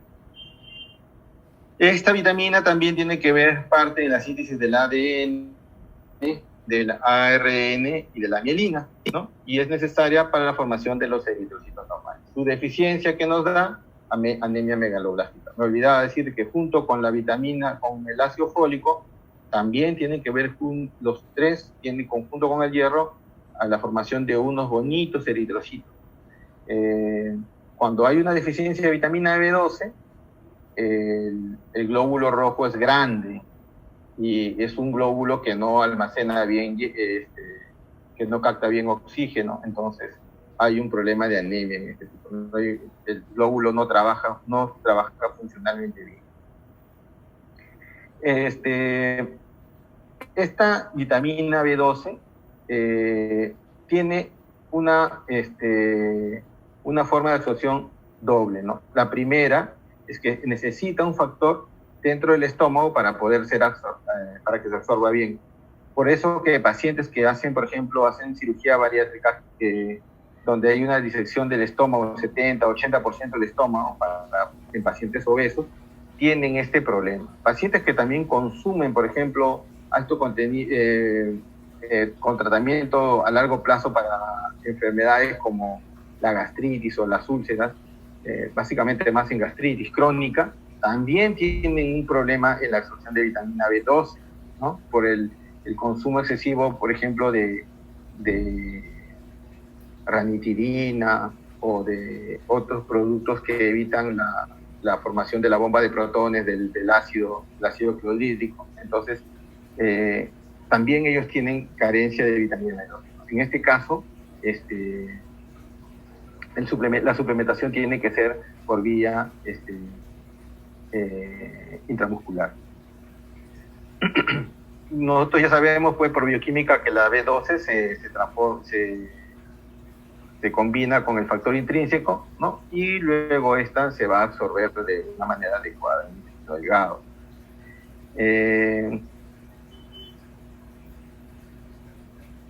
Y esta es básicamente lo que es el tema de la vitamina B12. Pase la siguiente, por favor. Esto solamente es un recordar y nada más. Nosotros ya lo vimos esto en bioquímica. Suplementos, muy bien.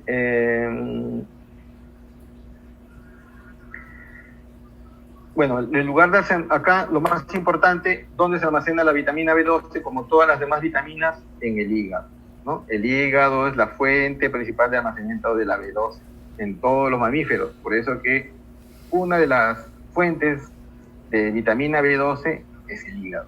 Tenemos que consumir, el paciente coma una vez por semana hígado suficiente para cubrir las reservas de vitamina B12, ¿no? Si tiene una persona sana, ¿cuánto dura esta reserva? Más o menos 3 a 5 años.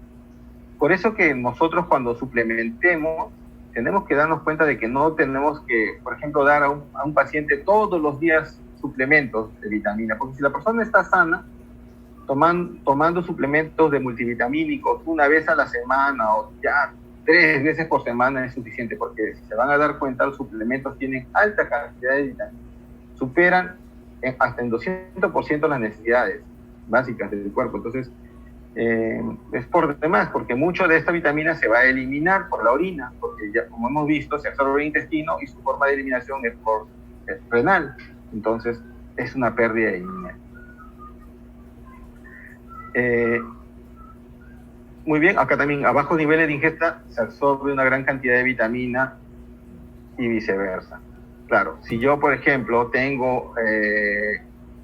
consumo poca vitamina B12, el cuerpo va a tratar de absorber la mayor cantidad de lo que hay. Entonces, como una forma, digamos, ¿cómo decir la palabra? Es una paradoja, ¿no? A menor cantidad se absorbe, a menor cantidad de ingesta, mayor cantidad de absorción de vitamina. Muy bien, la siguiente, por favor.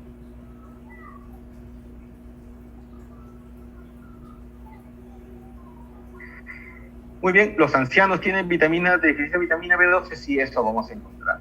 Y en muchos de ellos, ¿por qué? Por problemas básicamente a nivel gástrico. Otros también porque no consumen ya alimentos cárnicos, proteicos. Ya muchos abuelitos ya no quieren comer carne, ya poco consumen. Si ustedes se van a dar cuenta, tienen familiares, te preguntan, ya comen pocos alimentos de origen animal. Lo que quieren comer son más carbohidratos. Entonces eso va generando una deficiencia de vitamina B12.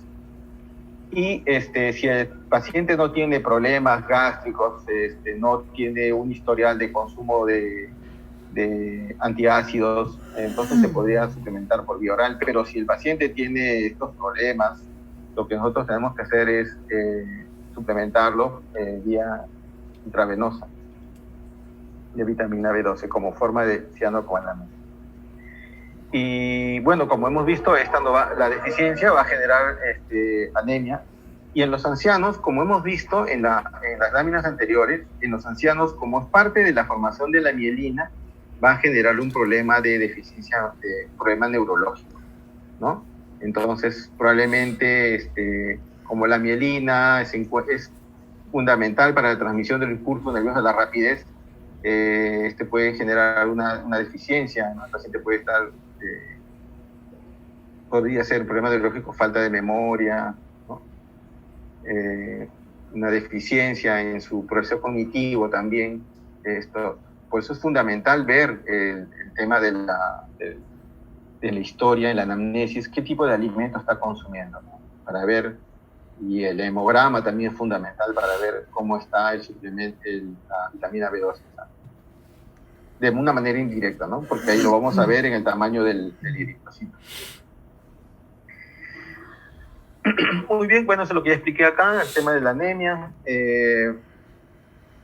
Y lo que está explicando que debido a que el ácido gástrico facilita la separación de la vitamina B12 de los alimentos, los pacientes que tienen gastritis atrófica pueden provocar una deficiencia en los ancianos de 10 hasta 30%. Eso es lo que habíamos hablado. La siguiente, por favor.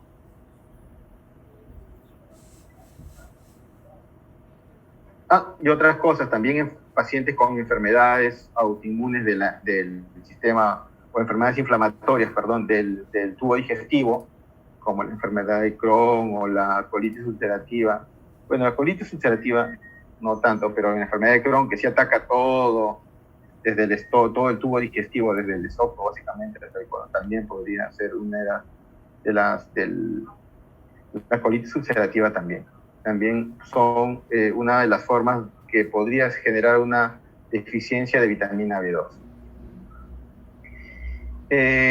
Otra, como habíamos hablado, los ancianos, porque no consumen alimentos de origen animal, los alcohólicos también, ¿no? Por un problema hepático, porque se va bajando su reserva, el hígado está dañado, su reserva se va disminuyendo. Y en los pacientes vegetarianos, como veganos o este tipo de pacientes también, como no consumen alimentos de origen animal, ¿dónde se encuentra almacenado la vitamina B12 relacionada con el hígado? No consumen carnes rojas, no consumen hígado. Los vegetarianos tienen problemas con vitamina B12. Entonces, pacientes que encuentran vegano, algo, tienen que suplementarse con vitamina B12, suplementos de vitamina B12.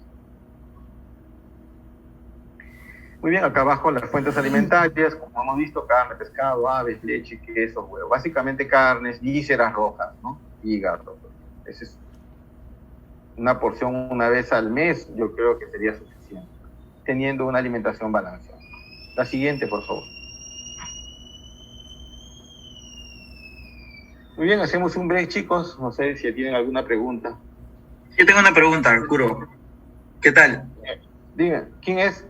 Arián Rojas. Allá, ¿qué tal? Dime. ¿Qué relación tiene el cobre con el hierro en el organismo? Eso lo vamos a ver en la siguiente clase. Pero sí hay una relación. Sí, esta la vamos a ver en la clase de minerales. Claro, porque sería en el caso de que ayude al organismo a utilizar el hierro, ¿no? Exacto. El cobre tiene que ver mucho con la utilización del hierro, ¿no?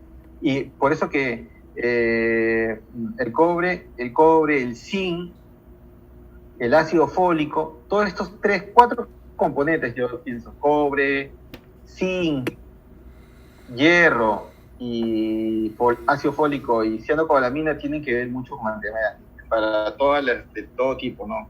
Megaloblásticas, Fernis, ¿no? Este tipo de anemias, o las anemias ferropénicas también. Tienen que ver mucho. A veces uno suplementa hierro, pero se descuida, por ejemplo, zinc. Pero el casi cobre encontramos en los alimentos, se encuentra en los alimentos. Una persona que no consume ¿qué sería? Pues algún tipo de, no consume hígado, no consume ningún tipo de alimentos de origen animal. Como el cobre es un micromineral, no, o sea, no es un macromineral, porque también vamos a ver que los minerales son micro y macro, necesitan microgramos, entonces eso es suficiente con un aporte por ejemplo, en la carne, en el ave, cubre la cantidad, el requerimiento de cobre. No habría deficiencia prácticamente. Pero todos estos grupos de minerales y vitaminas están componentes dentro del tema del metabolismo, del hierro y de la absorción y de la formación de la anemia cuando hay deficiencia.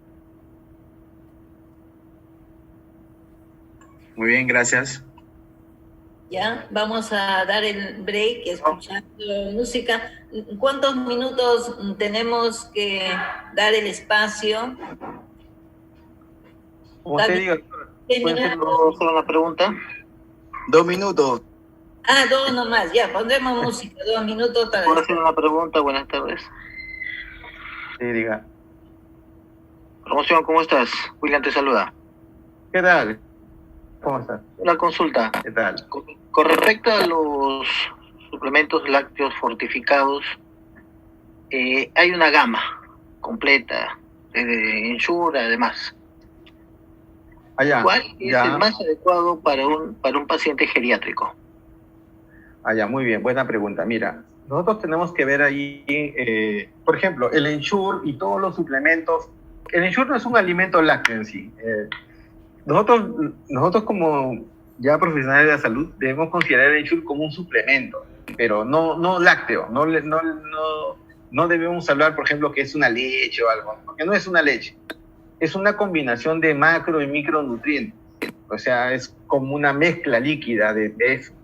Entonces, obviamente que obtiene la proteína del caseinato, que es el caseinato de calcio de la leche, pero también obtiene proteínas de la soya y de otro tipo. Pero una diferencia entre este tipo de suplemento proteico, nosotros en nutrición le llamamos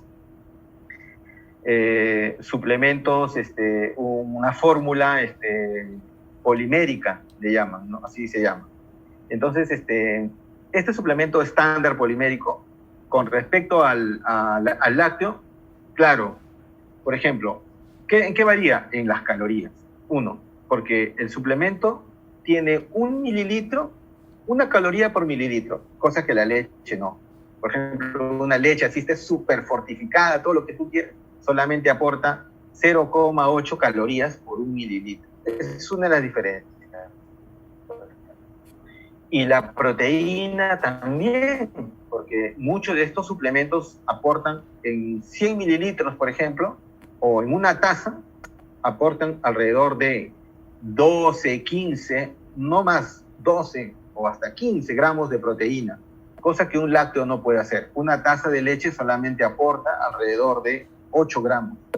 Y el lácteo no tiene muchos suplementos, básicamente tiene vitaminas de la D para absorber el calcio y se acabó, y un K, porque no tiene ni siquiera E. En cambio, esta fórmula polimérica estándar, que puede ser Ensure, puede ser Glucerna para los diabéticos, o puede ser, por ejemplo, Keria Plus, o todas las marcas conocidas tienen todas las vitaminas.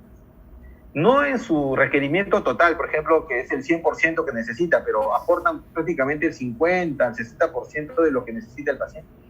Y con la dieta ya cubre.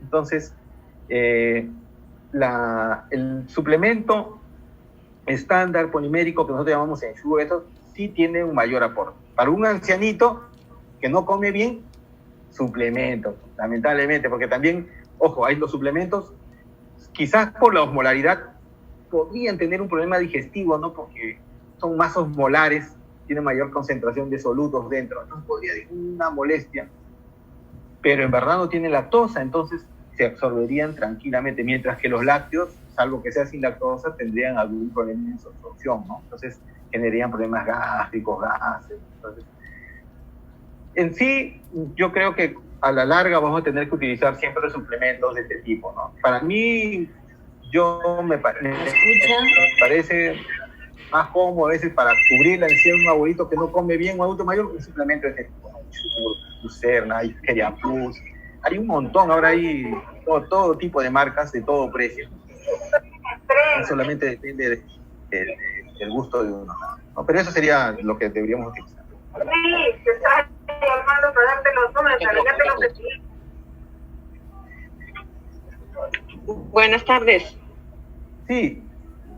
Buenas tardes, compañero Curo. Escuché dentro de su exposición que mencionó que con respecto a las cirugías bariátricas, las personas van a presentar deficiencia de ciertas vitaminas del complejo B. Sí, sobre todo las del complejo B son la principal. Mira, la que siempre se ve es la de la cianocobalamina, que es la de B12, ¿no? Esa siempre tiene deficiencia. Esa siempre vamos a tener problemas. En las cirugías de la manga gástrica y el bypass gástrico, ¿cuál sería la de las dos cirugías la que representa, digamos, en la mayor manga, repercusión? Básicamente la que es en la cirugía, la que resecciona, más que en la manga. Porque en la manga solamente es colocar Hay algunas cirugías donde, por ejemplo, ponen solamente un balón, ¿no? Un balón dentro del estómago para tratar de cubrir un poquito, pero... No, la manga y el bypass. Ah, ya, el bypass. En el bypass sí, pues ahí es donde... Claro, entre la manga y el bypass, ¿cuál es la que tiene mayor consecuencias? En el bypass. O sea, mayor déficit en el bypass. En el bypass, claro, en el bypass. Porque ahí ¿cuál sería, cómo es la mayor afectación? La anemia megaloblástica, porque no es que en el estómago tiene, la vitamina B12 necesita un factor que se encuentra en el estómago, y al hacer un bypass, el alimento no pasa por ahí, entonces ya ¿qué le faltaría? No tiene pues su factor, su factor intrínseco, entonces no se absorbería bien la vitamina B12. El factor intrínseco la suplementación está secretado por la mucosa gástrica. Entonces, al no haber eso, ese factor extrínseco que está en el intestino no se combina con el intestino, entonces, chao, entonces no se absorbe. Entonces, a ese paciente lo que tenemos que suplementarlo, yo pienso, en su criterio también, colega, es intramuscular, lo mejor. Entonces así te aseguras de que este paciente no va a tener ese problema. Porque va a comenzar a hacer en 3 meses, ¿cuál hemos visto ahí? En 3 meses va a comenzarse a perder las reservas, ¿no? He visto que les indican unas latas de Power, unos suplementos, un vasito cada día. ¿Será lo más adecuado? ¿No será? Sí, pero esos suplementos que probablemente le aportan seguramente son suplementos proteicos para cubrir la necesidad de energía y de proteína. Porque al momento de hacer la resección en el bypass, acuérdense, ¿cuál es una de los efectos secundarios que el paciente comienza a tener una sensación de llenura rápida? Y entonces los alimentos líquidos, sólidos en un primer instante que deberían ser indicados no los toleran, ¿no? Y el volumen también, ¿no? Entonces ellos necesitan consumir poco volumen con mayor cantidad de concentración de nutrientes, ¿no? O sea, un poco volumen con mayor cantidad, o sea, bien concentrado. Ese a la larga también es un problema, porque como hemos quedado, la osmolaridad aumenta al tener mayor cantidad de solutos dentro del líquido, y eso va a generar pues problemas de diarrea, de la osmolaridad. También puede generar. María. Gracias. Ya, gracias.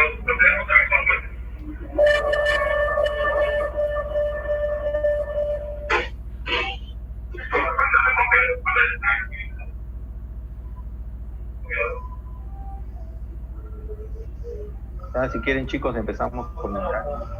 Por si acaso, queda 30 minutos porque se termina la clase a las 30. ingresa a otro grupo, por Ya, favor. ya. ¿A qué hora, doctora? ¿Cuánto tenemos? Minutos tiene. ¿Cuánto? 30 minutos para terminar el curso. 30 minutos, ya, muy bien. Avanzamos mejor para terminar de una vez y si alguien tiene alguna pregunta y para mandarle también el link al compañero.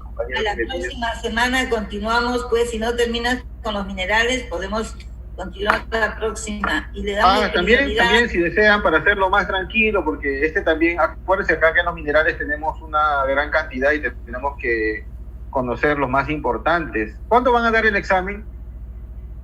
Bueno, esto probablemente tenía que ser hoy día, pero eso lo maneja la coordinadora, la señorita Fabiola.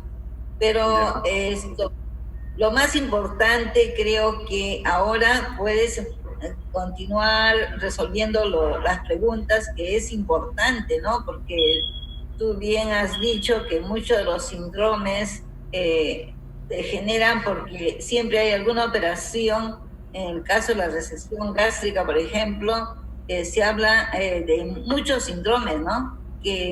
Carenciales. Entonces también creo que hay que reforzar esa parte, ¿no? Incluso los pacientes que han sido colecistomizados también tienen que tener una dieta muy exquisita en la parte de las vitaminas. Y la parte de electrolitos, a mí me parece que debemos dejarlo para la próxima semana. Porque tú sabes sí, electrolitos es fundamental. Ahora, lo que podemos también es hacer un pequeño resumen un repaso de todo lo que han estado viendo también, ¿no? Algo así, preguntas si tienen de los temas anteriores, alguna duda, por ejemplo. Para el examen, ¿no? Prepáralos pues. Exacto, para el examen. Si tienen alguna duda. Repasemos el examen. Claro, por ejemplo, una de las cosas que tienen que saber, básico en nutrición, es saber, por ejemplo, qué es un alimento, qué es un nutriente, para qué sirve un nutriente,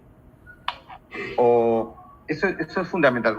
Ustedes han visto la primera parte de los carbohidratos. Por ejemplo, ¿tienen alguna duda ahí en los carbohidratos?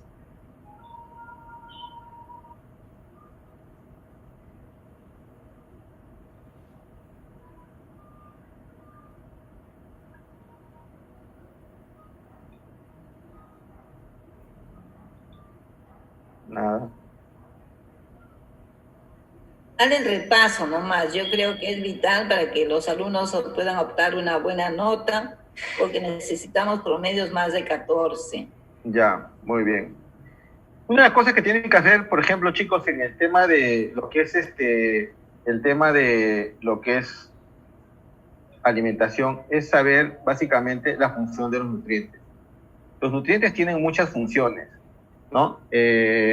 Los nutrientes son una fuente de energía sirven como fuente de energía del cuerpo. Porque, por ejemplo, hay nutrientes como los carbohidratos que nos aportan energía. Los lípidos o las grasas también nos aportan energía. Entonces son alimentos que nos van a proporcionar energía para el cuerpo. Ojo, los carbohidratos son fuente de energía inmediata. Es como la gasolina para el organismo. Es lo que necesita el organismo. El cerebro es uno de los órganos que necesita mayor cantidad de energía, casi 130 gramos de carbohidrato al día. Entonces, imagínense, por eso que la dieta, en una clase que les dimos, la cantidad mínima era 130. ¿Por qué? Si es que yo le doy menos cantidad, como el cerebro necesita energía, ¿qué es lo que va a hacer? Va a comenzar a hacer la gluconeogénesis. Entonces, va a comenzar a formar glucosa a partir de ¿quién? De las grasas, y eso va a generar las grasas, es una fuente de energía primera, ¿no? Entonces los nutrientes, los macronutrientes, carbohidratos, proteínas y grasas, también sirven como energía, ¿no? Como fuente de energía los nutrientes. También los nutrientes nos aportan nos aportan proteínas, sobre todo las proteínas aportan pues sustratos para la síntesis de tejidos, para la creación de hormonas, porque nos hemos dado cuenta que las hormonas, los mecanismos de defensa, la inmunidad, tienen que ver mucho con las proteínas, porque no son proteínas. Las grasas se transportan con una parte de proteína, porque los micrones tienen una parte, es una lipoproteína. Entonces las proteínas se encuentran dentro de todo eso. Para nosotros los nutricionistas la proteína es lo más importante, porque es un macronutriente irreemplazable. En cambio, los carbohidratos, al ser un macronutriente barato, se puede conseguir en cualquier lugar, pero la proteína no. La proteína de origen de bajo valor biológico, la de alto valor biológico son todos los de origen animal, carnes en general, vísceras, lácteos, huevos, son de alto valor biológico. Y las de bajo valor biológico, estamos hablando ahí las menestras, por ejemplo, algunos cereales como la quinoa, la caña, los granos andinos, tienen proteínas de bajo valor biológico, pero de buena calidad, ¿no? Y algunos, como otros nutrientes, ayudan también a regular. Por ejemplo, algunos nutrientes son la fibra, por ejemplo, ayuda a la regulación de los procesos del sistema digestivo también. Entonces, los nutrientes son fundamentales, ¿no? Otra de las cosas que, por ejemplo, tenemos que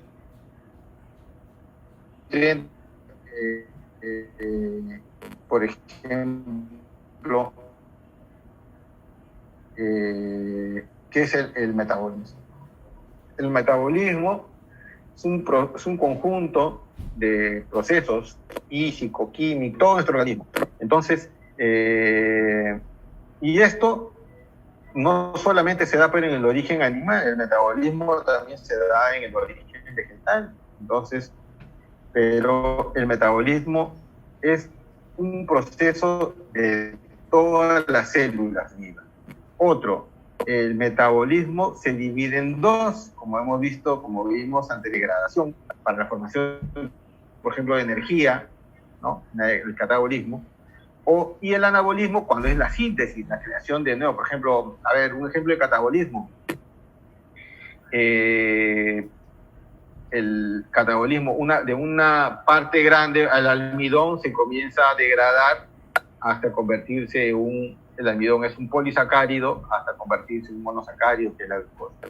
Y la síntesis, podríamos hablar que a partir de un aminoácido voy a formar que una proteína, por ejemplo la albúmina, o también, por ejemplo, la proteína que sirve como estructura, siempre me olvido a veces.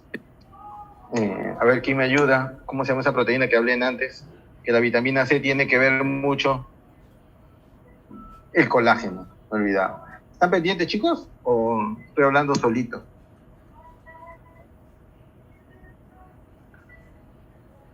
¿Aló? Sí, se escucha. Está bien, Muy bien. Ya, muy bien. Entonces, eso, por ejemplo. Otra de las cosas que tenemos que ver también es, por ejemplo,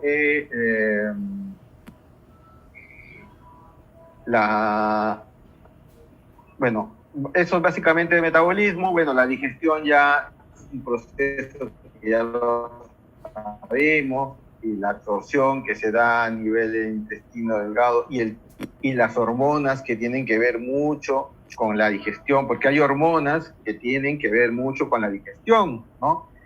Por ejemplo, la gastrina, la grelina, la secretina, ¿no? La motilina, la colecistoquinina, también son hormonas secretadas en todo el tubo digestivo, ¿no?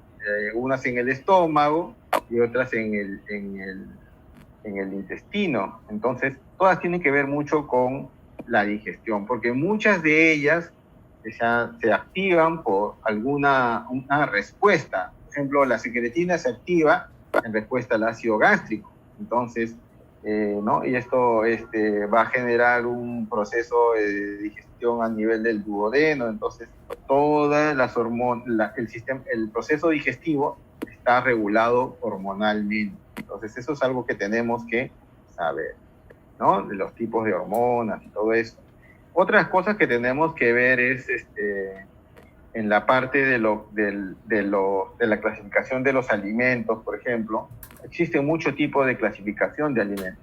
Por ejemplo, los alimentos que yo dije al inicio, los energéticos, los alimentos formadores o proteicos, los alimentos reguladores, son una forma de clasificación. No se olviden, eso es parte fundamental. Cuando ustedes le van a decir, por ejemplo, un alimento proteico o constructor, tienen que saber qué alimentos son mínimos para poder yo recomendar al paciente.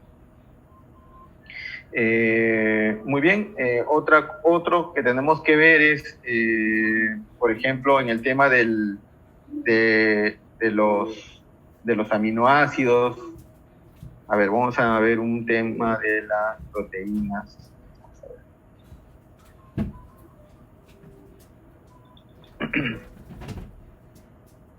Muy bien, hablamos sobre los carbohidratos. Ya sabemos que el carbohidrato, cuando nosotros lo consumimos, es un carbohidrato complejo. El carbohidrato complejo es el almidón. Este almidón se va a degradar en disacáridos. Los 3 disacáridos importantes son sacarosa, lactosa y maltosa. Y estos, a su vez, se van a dividir en los monosacáridos. Esa es la forma de absorción en el organismo. El organismo absorbe los carbohidratos de esta manera, en forma de glucosa o de los monosacáridos, en este caso fructosa y galactosa, ¿no? Glucosa, fructosa y galactosa son los monosacáridos, que provienen de los disacáridos. Sacarosa, lactosa y maltosa son unos disacáridos. Y eso también ya lo hemos visto en bioquímica, solamente es un recordatorio. Muy bien, no se olviden la función de los carbohidratos, ya saben qué hace el carbohidrato. A ver, por ejemplo, una de las cosas que no deben olvidarse, ¿cuántas calorías proporciona un carbohidrato? 4. Cada gramo de carbohidrato aporta 4 calorías. Si, por ejemplo, nosotros le damos a un paciente, eso es lo que, por ejemplo, en nutrición, y a veces los médicos también, los jóvenes, son bien acuiciosos. Por ejemplo, cuando un paciente está en NPO, ¿qué le pasan al paciente? Solamente le pasan dextrosa, ¿sí o no? Y la dextrosa es al 5%. Si acá hay enfermeros o técnicos saben que es 5%. Si es 5%, quiere decir que solamente son 5 gramos por cada 100 mililitros, ¿no? Y 5 por 4 es 20. ¿Y en un litro cuánto es? 200. ¿200 qué? 200 calorías. ¿Cuántas calorías necesita un cuerpo para vivir al día? ¿Cuánto es la tasa metabólica de reposo de una persona que necesita? No es 20 o 25 por kilogramo de peso. Si algunas veces al paciente lo tenemos 3, 4, 5 días, solamente con 2 litros ya al día, con 400 calorías, imagínense, ese cuerpo, ¿qué va a generar? Bueno, va a comenzar a perder masa muscular, pues, porque la segunda fuente de energía del cuerpo inmediata es la proteína. El aminoácido, por medio del ciclo de Krebs, se va a convertir en glucosa. Y entonces comienza a perder masa muscular. Por eso es importante nosotros que veamos en qué momento podemos aportar el carbohidrato. El carbohidrato es importante, porque si no le damos carbohidrato, el cuerpo comienza a perder. Ya sabemos la función del carbohidrato, nos da energía. Eso es fundamental, ¿no? Y nos da 4 calorías por cada gramo de carbohidrato. Las proteínas, ¿cuántas calorías dan? 4 calorías por cada gramo, igual que el carbohidrato también. Y la proteína, ojo, es una fuente de energía de segunda opción, no es la principal, es de segunda opción. Y luego vienen las grasas, que también son en energía de reserva. Pero ¿por qué el cuerpo no utiliza, por ejemplo, inmediatamente la grasa como fuente de energía? Porque los cuerpos cetónicos son dañinos. Entonces, la primera fuente es, la segunda fuente de energía es la proteína, porque ahí no generas cuerpos cetónicos. Entonces no dañas al organismo. Ya en último caso el cuerpo dice, ya utilizaré la grasa. Entonces, por ejemplo, el paciente con coma diabético, ¿no? con coma diabético, con 700, 800 de glucosa elevada, que descompensado comienza a bajar de peso, ¿no? Casi un coma diabético, ¿no? Ese paciente, por ejemplo, tiene una pérdida de masa muscular y comienza a generar cuerpos cetónicos. Y ese es un tratamiento de emergencia. Muy bien. Entonces, las proteínas, como hemos visto, la proteína es importante porque la proteína también sirve para la contracción muscular. Las proteínas son importantísimas porque se encuentran en los músculos. Les dije que están dentro de los procesos corporales, regula los procesos corporales, dentro de las hormonas, dentro de las enzimas, parte del complemento y la inmunidad. Las inmunoglobulinas son proteínas, ¿ya? Y sobre todo porque una proteína es casi el 90, aporta un buen porcentaje en la estructura del cuerpo, como un esqueleto, el colágeno, ¿no? Formado por los fibroblastos, en mayor parte por el fibroblasto, ¿no? Entonces, es la mayor proteína del tejido conjuntivo. Muy bien, hablemos otra vez sobre las proteínas, ¿no?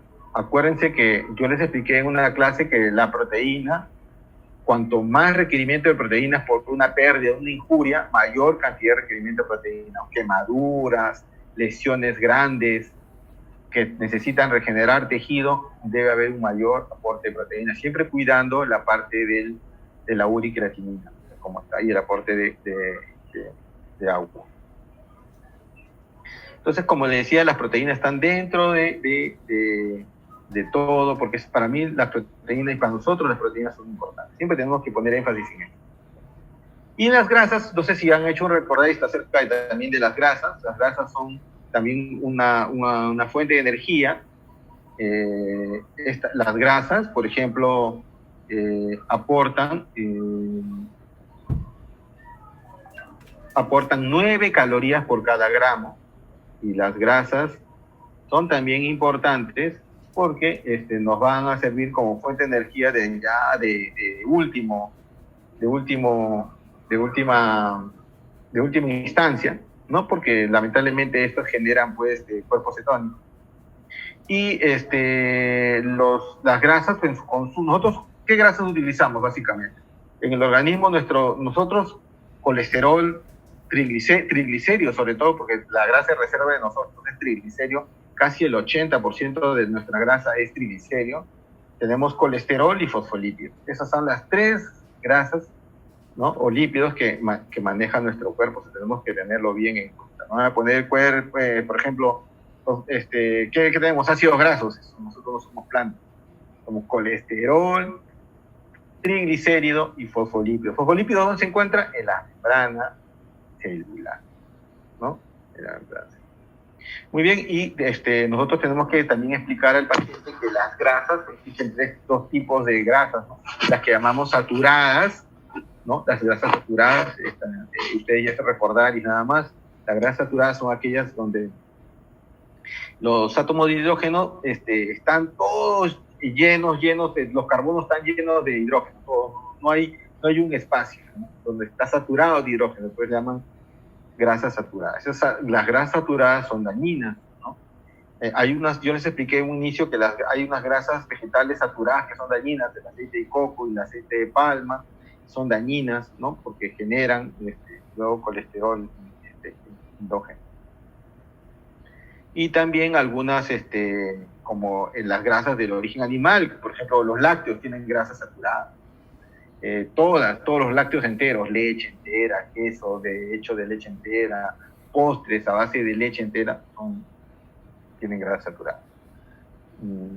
A ver, ¿qué más podemos recordar para el examen? ¿Qué más podría ser? Acuérdense que las grasas se transportan por medio en el organismo se pueden transportar solas, se transportan con unos transportadores que son unas lipoproteínas, el kilomecrón, que transporta triglicéridos, la proteína de alta densidad que transporta colesterol, la proteína de baja densidad que también transporta colesterol, las de muy baja densidad que también transporta colesterol, y cada una de ellas tiene una función en nuestro organismo y el exceso o la mayor cantidad de uno afecta y la mayor cantidad de una de ellas nos protege. Las que tenemos HDL, con colesterol con transporte de HDL, son las más protectoras que las LDL. Muy bien, y luego el tema de las grasas también que se transportan, las vitaminas que hemos hablado, no se olviden, las vitaminas liposolubles, sus nombres, no se olviden, ¿no? Porque es importante conocerlas también por sus nombres: retinol, ¿no? Tocoferol, calcitriol, y la última, la K, ¿quién se acuerda? A ver, ¿quién se acuerda de la última? La vitamina K, ¿cómo se llama? Filoquinona o menaquinona. Y las hidrosolubles, ya saben, las del complejo B y las vitaminas. Muy bien. No se olviden también otra de las cosas que luego vamos a ver la semana siguiente, la próxima clase, los macrominerales o los microminerales.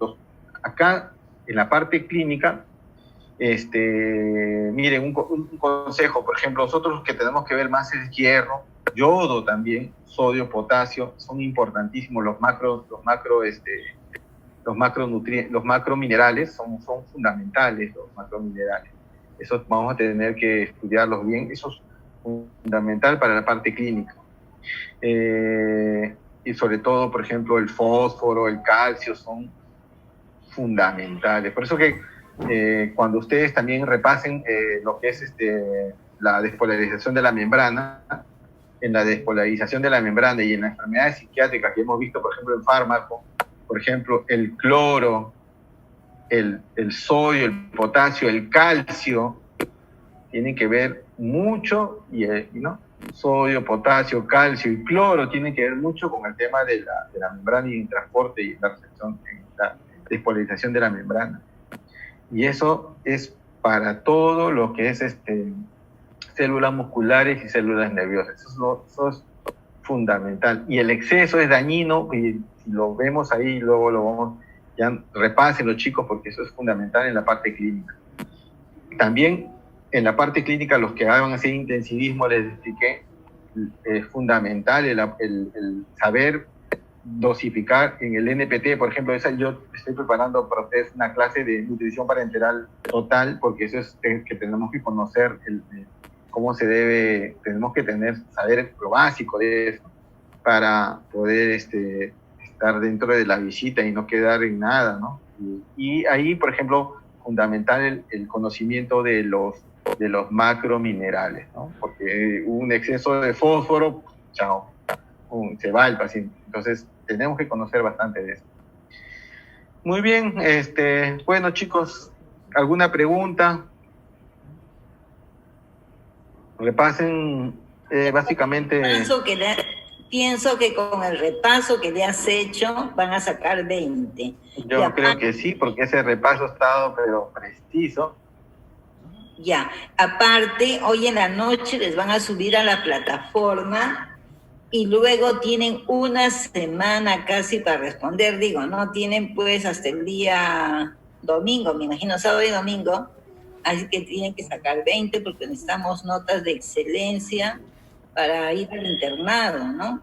Porque digo, entonces, y bendito sea Dios, pues, la pandemia, porque nunca se les ha puesto las preguntas en la plataforma. Y ahora en la plataforma ellos no solamente van a recordar tus clases, sino también tienen la posibilidad de revisar, ¿no? Muy bien. Ponen de tiempo. Sí, doctora. Muchas gracias, excelente tu exposición. Bueno, es tu vida hospitalaria que te da pues lección de vida, ¿no? Y más tus conocimientos. Y le voy a mandar a usted para que le pase este link de lo que me pidió justamente un colega sobre el tema del suplemento de altas dosis de vitamina D. una alternativa promisoria para prevenir o tratar el COVID. Y ahí está su mecanismo, el de Cielpuli. Le voy a mandar el link para que lo puedan chequear y lo puedan ver. Muy bien, gracias doctora por la invitación. Un abrazo, compañeros, estudien. No está difícil, nutrición, no deben jalar, va a estar fácil.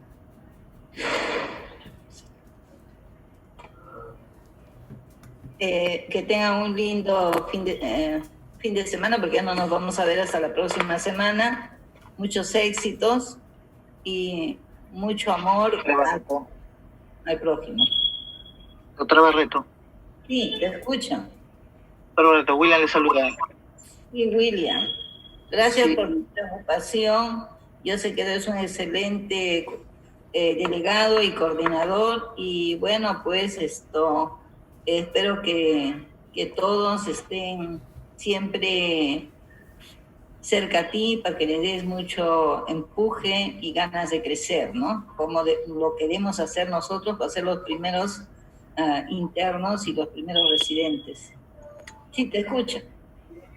Para hacer, por favor, la acotación respectiva de la clase, las PPTs de la clase de la semana pasada y de esta semana, por favor, si me la puede pasar, porque solamente en el catálogo que está en la universidad colgado están las 2 primeras semanas y no sé si me la puede alcanzar o lo más pronto posible. En este momento tu correo, en este momento, para nosotros enviarte las 4 clases, incluyendo la parte de minerales que no hemos trabajado, pero eso es vital.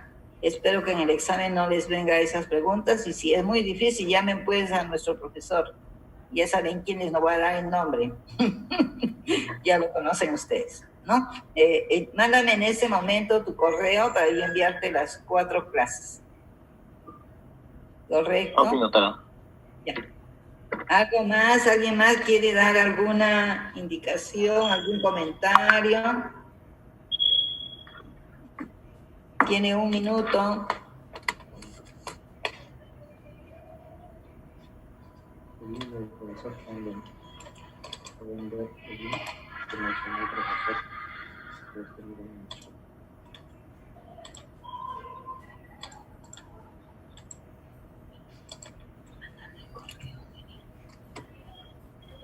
Doctora, el video también, si fuera tan factible, también, por favor, de la semana pasada y de esta semana. Ya. Ya le mandé el correo en interno, ya le mandé el correo. Son como mis apellidos, fácil, ortizarunati@gmail.com. Mis apellidos, Ortizarunati. ¿Ya? Para que puedas compartir con tus compañeritos. Sí, por favor, ¿sí? Gracias. Muchos éxitos y bendiciones.